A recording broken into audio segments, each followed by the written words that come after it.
women's basketball and student athletes Haley Timmer and Paige Meyer.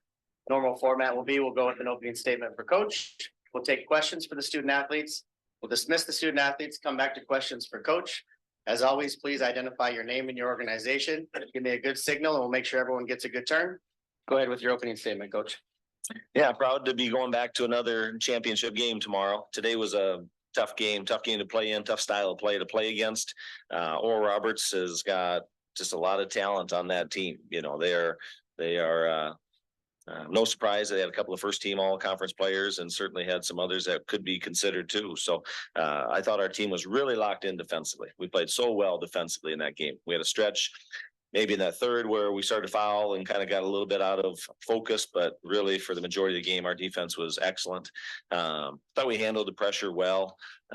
We really were able to create a lot of offense because of that pressure. So I thought that played into our hands too. Paige and Haley here next to me were fantastic. A couple of sophomore guards that have such a great potential in front of them too. And it's fun to see them really shine on a day where we had to play well against a good team. Go ahead with questions, Matt. Matt Zimmer, Sioux Falls Live. Paige, I'm sure you saw the USD game yesterday and the problems that Oral Roberts caused for them with their press. How did you prepare for that? How did you feel like you handled it? Yeah, we knew that Oral Roberts plays with a lot of tempo and they, come with a lot of pressure. So just finding that open play when there's people on you, there's someone open. So yeah, just finding the open play.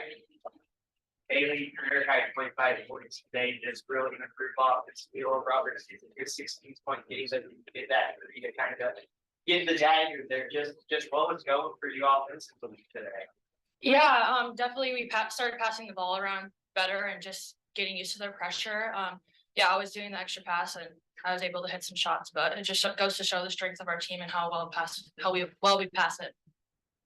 Madison J. Mulligan reaching Summit. Paige, in the first 5 or 5.5 minutes, both teams combined for 11 turnovers.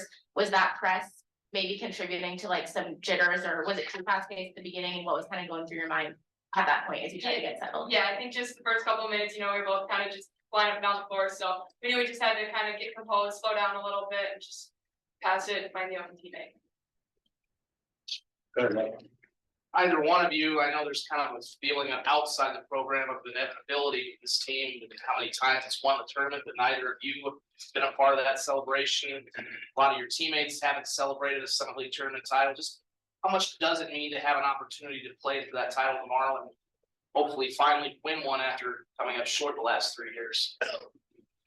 Yeah, it would mean a lot, especially falling short last year. I think we just kind of have an extra desire to get there, but yeah, just taking it one moment at a time and taking advantage of every opportunity. Haley, how much, sorry, John Gaskins from Dakota News Now. I'm sorry. Haley, how much do crowds like the one that was here today and usually are? What does that mean to you, and how much does that have to do with you wanting to come and play at South Dakota State in the first place? Yeah, the culture at SDSU is awesome, as you know, but Jackrabbit Nation always shows up, and from being from South Dakota, it means so much, and just like playing for my home state has always been so much fun. We'll go last question right here. Marcus Traxler, Mitchell Republic. Paige, you guys have the one next to your name. You've seen 2, 3, and 4 all lose already. Did you guys talk about sort of knowing that there's been upsets in this tournament and just focusing on, hey, we got to go do our part and make sure we're not one of those teams? Yeah, for sure. We just got to come into just play it one game at a time and just, take it one moment at a time and just give it all on the floor when we're out there.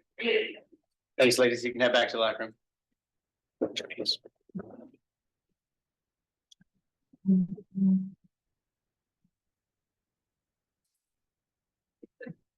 Go ahead with questions for Coach Matt. Aaron, after you saw the USD game yesterday, was there you had to do some cramming, some preparing for that press? But I mean, it's not like you haven't seen that before. Was it just like, hey, this is what we do when we play a press team, or did you do a little coaching in between the games to get ready for it? Yeah, this is the first time in, I don't know, however many years I've been a coach, we had to have a press break in after missed shots. I mean, so I'm not being sarcastic. That's honestly something we haven't spent a lot of time at. It just doesn't happen. So yesterday we were able just to talk a little bit about some ideas within the game. We switched it a couple of times to try and have a little better plan. So yeah, we really did. I felt like on dead balls, we handled the pressure well. I just think no team is used to, defending, getting a rebound, taking a couple of dribbles and having 2 or 3 people run at you. It doesn't happen a lot. So that kind of probably got us rattled, I thought, early in the game a little bit, but as we went on, I thought, I'd have to go back and look at every possession, but I thought ultimately that played into our hands too. We got a lot of good looks because of that.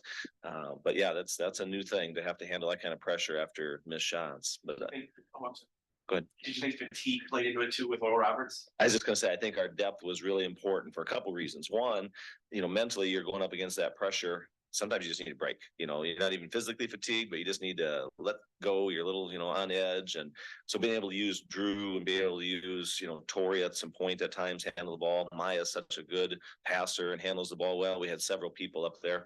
So I do think over time, our depth and experience, definitely, I think, won out in that type of game for sure. Grant Sweeter, Carolina News. You talked about the two sophomores, but Haley in specific, 8 of 12 shooting. She not only scored 25 points, but was very efficient in doing so.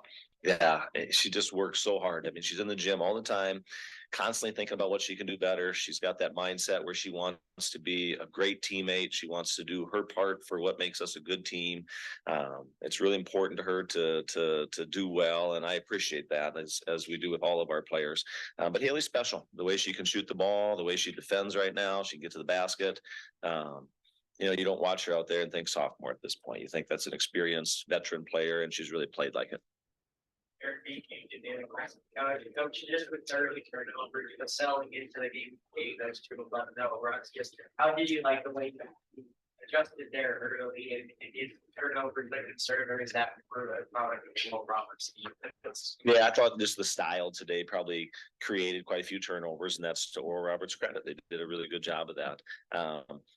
I really think that's what really played into it. Yes, 2 days ago when we had our first round game, we turned it over a little early there. I think the rest of the game we only turned over one time, so we got through some of that early just nerves and really settled in and play well. I think all year, in conference, we're averaging 11 turnovers a game. So I feel good about where we're at there. I think today had a lot more to do with style than it had to do with us not handling it well. Last question in the back. Along the same lines of what I asked Haley is the size of the crowds, the success you guys usually have here. How much does that have to do with your recruiting pitches to players? And also the growth and popularity of high school girls basketball across the state? Yeah, I think, girls basketball at the high school level, women's basketball at the college level, at all levels, from NAI Division II to Division I. Women's basketball is a priority in the state of South Dakota. I think it always has been. And that's been something we've benefited from because the talent level in our area is really good. And when you look out on that floor and see so many people from the state of South Dakota playing, it's a reflection of how the larger state, values it. And then I think as far as bringing players here, absolutely. I think all of our young women love to represent their communities and their families. So many people grow up as a fan of South Dakota State or other schools. And it means something to those players when they come here to represent their families and communities. So it's a great thing. We're lucky to have it. I think our fans not only help us in the tournament, but they're a huge part of what makes the tournament successful for all teams, quite honestly. When we're not playing, I still see blue out there, and that's a big part of what makes the tournament, I think, a positive experience. Thanks, Aaron.